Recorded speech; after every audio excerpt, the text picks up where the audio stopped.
Mang udah siap Mang alat-alatnya? Alat-alat aman, siap. Aman. Yang udah dihitung kayu. Ini Pak lagi dihitung, udah pas. Oke. Wih, mau pada bikin apa nih? Ini kayaknya kita mau bikin trek Tamiya kayaknya. Bikin apa Mang? Kita mau bikin komposter yang agak gede. Oh, lanjutan komposter yang kemarin ya? Ya, lanjutan komposter yang drum. Jadi kita akan bikin komposter khusus untuk limbah organik yang berasal dari kebun yang agak relatif lebih kering. Begitu, Pak. Betul. Nah Mang, saya teh punya ide. Jang, Jang, sini Jang. harus mengerti Bapak. Harus lihat idenya. Jadi sebenarnya mah idenya mah sederhana, bangunannya mah dengan bahan bekas yang Palet. kita punya, bekas palet ini bisa jadi bangunan seperti apa. Jadi sebenarnya mah idenya mah seperti yang kita pernah obrolin waktu itu, gimana caranya kita bisa menampung sampah-sampah organik yang datang dari kebun ini. Oke. Ya kayak contoh yang paling banyak salah satunya teh daun-daun kering atau enggak tuh daun pisang tuh yang pada kering segala macam. Gimana juga secara ergonomis teh ya kita juga untuk masukin si sampah-sampah teh lebih mudah, bisa langsung gebrus ngambil atau gebrus. Terus untuk ngerotasi makanya di sini ada beberapa kotak gitu ya, ada beberapa space untuk ngerotasi si komposnya. Terus untuk nanti pengambilan juga bisa dimudahkan. Oke. Terus mungkin kalau yang kata Kang Gia waktu itu, kalau misalnya ide saya di atasnya ada atap, berarti kan mungkin secara teknik tuh ada atap yang memang atap bangunan sama atap yang di atas kompos berarti ya. Harus Boleh, ditutup boleh. juga nggak sih? Siap. Boleh, bisa Di aja. sini Ya, Bisa, ada bisa. tutupnya ya. Ada tutupnya. ada tutup juga supaya nggak kena air kan si Dan supaya komposnya. supaya relatif lebih Lebih terjaga kering juga, sama lebih terjaga ya. terjaga kelembapannya. Oke, terus ini untuk ukuran tuh saya kebayangnya karena si bangunannya tuh membutuhkan ukuran yang cukup panjang karena kita punya 4 ruang, makanya saya kebayang si ukuran panjangnya tuh di 4 meter. Lebar di 1 meter. Oke, kebayang. Jadi nanti si ASBC itu menutup seluruh 4 ruangan itu ya. Betul. Oke, siap. Siap. Kalau gitu kita langsung kerjakan apa Oke. yang bisa kita kerjakan aja Siap, dulu siap. sekarang nih. Siapa? Siapa? Ya.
udah berdiri juga nih bangunan buat ini warung seblak Mang Jajang.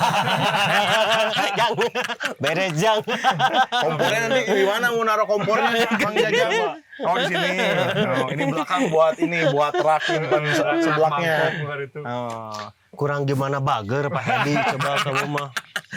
Udah Iya, langsung dibikinin ini buat usaha. Alhamdulillah ya udah berdiri.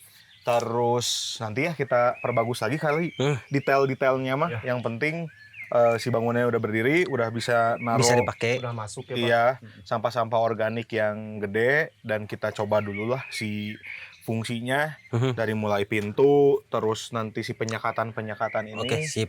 berfungsi apa enggak itu dulu kali. Oke, nanti buat mempercantik mau pasang papan atau nanti Kang Jaya mau kasih lampu warna-warni, Cabe ya, Pak. kelap-kelip, boleh silakan. Lampu Gimana Kang cabe. Jajang aja lah. Oh ya, Mang. Yap. Ini kan tempatnya besar-besar nih. Ya, ya. Apakah proses penguraian komposnya akan jadi lama atau sama aja jadi 20 hari? Untuk di sini kemungkinan kita jadi agak sedikit lama. Ya, untuk di sini agak sedikit lama. Jadi kita di sini ada pasang 3 lokasi sebenarnya, 3 lokal. Nanti semua lokalnya akan dibuat persis sama seperti ini.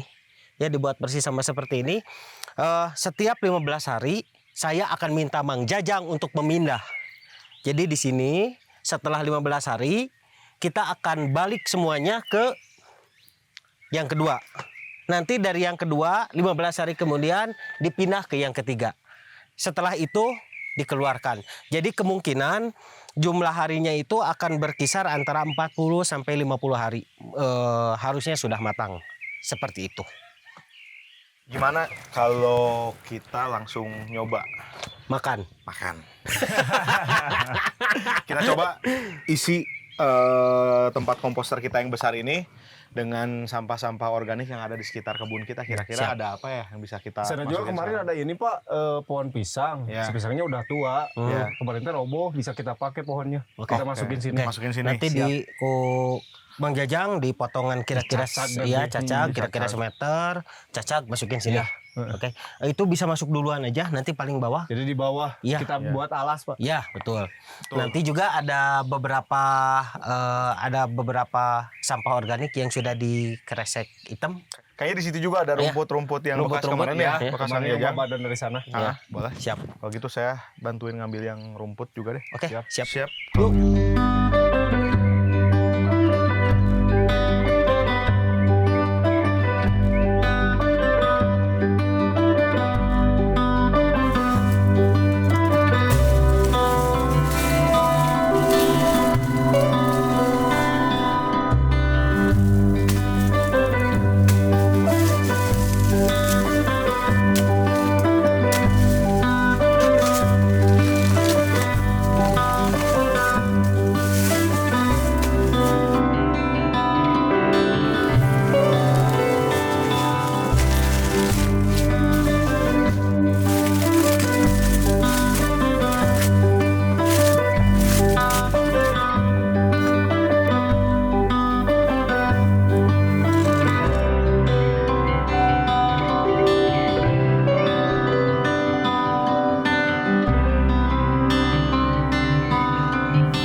Haus nih.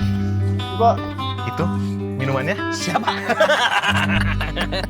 Terima kasih Pak Jajang. Ini efektif mikroorganisme 4. Oke. Kita pakai ini. Boleh.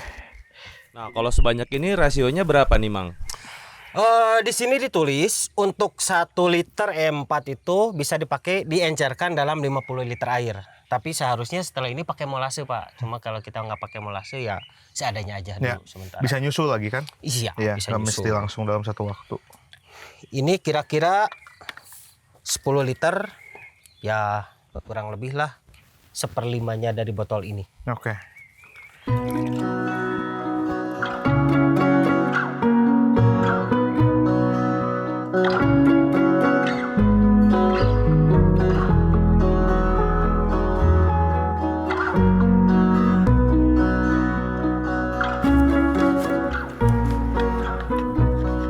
E4 goyang Pak. Empat goyang.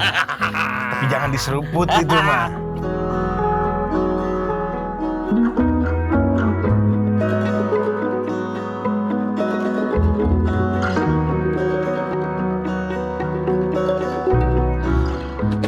isi lagi sampai penuh. Oke.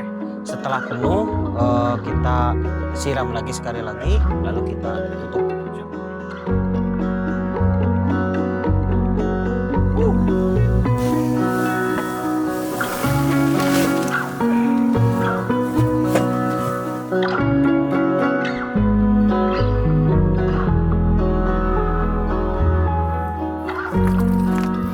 Mang, Yuk. kan sekarang musim lagi kurang menentu juga ya. Kan sebenarnya si udara atau apa ya temperatur hangat tuh panas bahkan itu kan bisa ngebantu untuk mempercepat fermentasi. Ya. Nah, kalau untuk pupuk kayak gini, untuk komposter kayak gini, si cuaca yang nggak menentu tuh ngaruh nggak sih terhadap proses fermentasi si kompos ini? Kalau fermentasinya dilakukan di udara terbuka, Ya. sangat berpengaruh. Ya. Tapi kebetulan untuk kita ini sekarang kan udah pakai atap nih. Ya. Terus nanti kita tutup juga. Terus di pinggirnya juga sudah kita pakai plastik UV. Ya. Sedikit banyak itu akan membantu kita untuk bisa mengontrol kondisi pengkomposan ini. Jadi kalau kelihatan kering kita tinggal basahin. Kalau terlalu basah kita tinggal buka atau bagaimana kita balik. Ya. Dan posisi si angin juga, posisi si udara juga akan kita lebih mudah untuk mengontrolnya. Sebenarnya apa yang kita lakukan itu sedikit banyaknya dalam rangka mengakali Ya. kondisi yang ada di kita. Iya. Jadi mungkin kalau buat yang belum tahu kenapa kita bikin tempat komposter ini beratap atau sama kita lebih detail pengerjaannya, sebenarnya untuk itu tadi, untuk ngakalin gimana caranya kita bisa ngontrol si sampah organik yang mau kita jadikan kompos sebetulnya. Gitu. Terus keren juga, Pak. Wah, keren. Bagus buat ini itu di sebelah kan tetap jadi sebelah Mang Jajang. Sebelah Mang Jajang sebelahnya. Nah, ini setelah gini sekarang kita tutup, Pak. Ini Yes. plastiknya udah siapin, tinggal ditarik sebelah sana. Iya. Mang Jajang nanti bawa plastik yang agak gede sedikit lagi ditutup sini ya. Siap. Nice. Setelah itu sudah kita tunggu saja.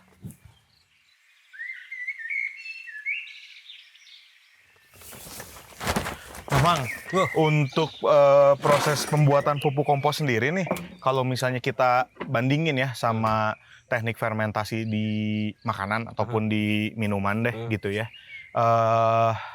Apa ya, si patokan untuk kita ngelihat bahwa hasil fermentasi kita ini berhasil apa enggak untuk pupuk kompos tuh kayak gimana sih? Karena kan kalau misalnya dari sisi makanan nih atau ngefermentasi minuman bisa kita rasain kan, ya kan? Ketika misalnya anggaplah kunci dari fermentasi makanan atau minuman itu tuh kan adanya di higienis, ya kan? Ya. Nah ini kan berbeda terbalik nih, jauh banget. Boro-boro mikirin higienis, Ya. gaber saja Gaber masukin saja semuanya kan. Ya. Nah terus bedanya kalau di makanan tuh pasti kita rasain.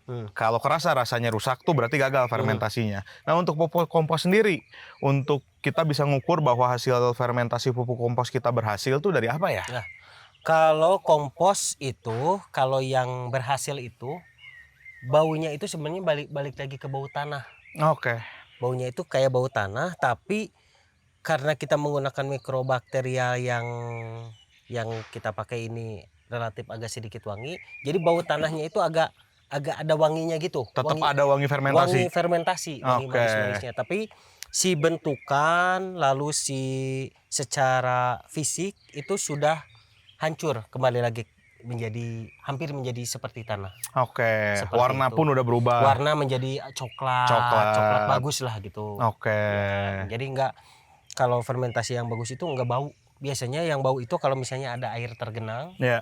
itu bau. Makanya kita di sini untuk bagian bawahnya itu kita lepas ke tanah, biar si airnya itu masuk ke tanah langsung terserap.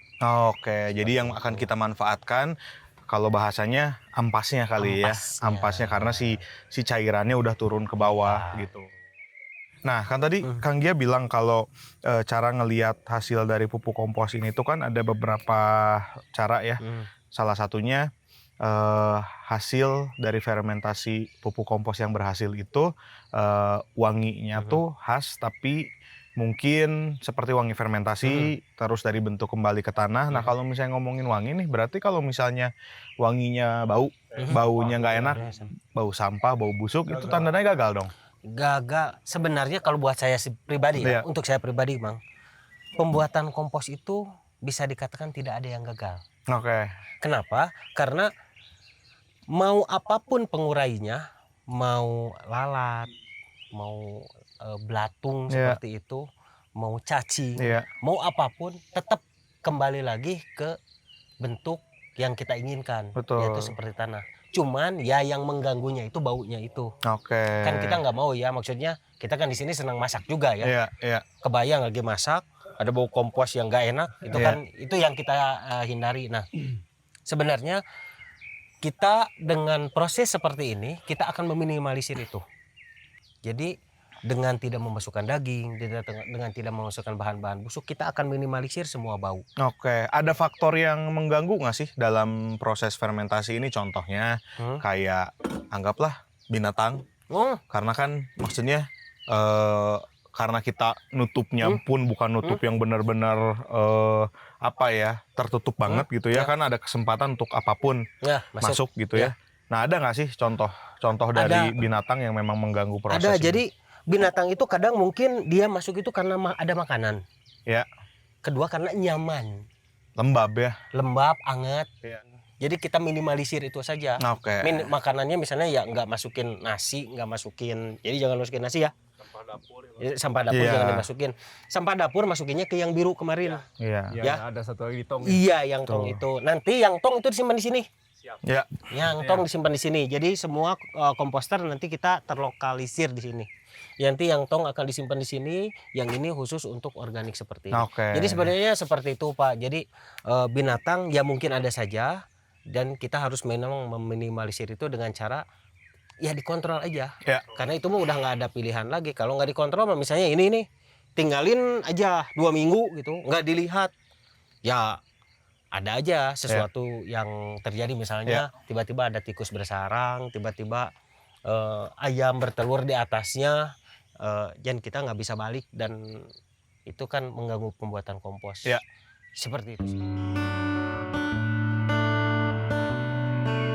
Oke, jadi kesimpulannya dari apa yang kita lakukan hari ini adalah bahwa tanah itu butuh nutrisi untuk menutrisi tanaman yang akan kita tanam. Begitu. Dan menanam itu tuh butuh proses, dan segala media pendukung dari apa yang akan kita tanam pun sama butuh proses. Contohnya pembuatan pupuk kompos ini. Jadi mau sekelas tanah yang kita pijak ini di sini adalah tanah Lembang, kalau terus-menerus kita pakai, tanahnya nutrisinya akan habis juga dan akan kering juga, Mang. Gitu. Ngomong-ngomong tentang kering Pak Hedi, Siap? cuaca sudah mulai kayaknya akan masuk kemarau. Iya sih. Benar. Jadi kayaknya pembahasan selanjutnya, next yang akan kita bahas itu adalah tentang manajemen pengairan. Oke. Jadi manajemen nanti aja ya, nanti aja. Langsung keluar papan Nanti tulis. aja, ya, nanti aja. Jadi seperti itu nanti aja. Sekarang mah kita akan beres-beres aja dulu. Gitu. Ya. Ya udah kalau gitu, saya akan pulang kalau Ya. gitu. Saya juga pulang. Silakan. Mang Jajang yang beres-beres.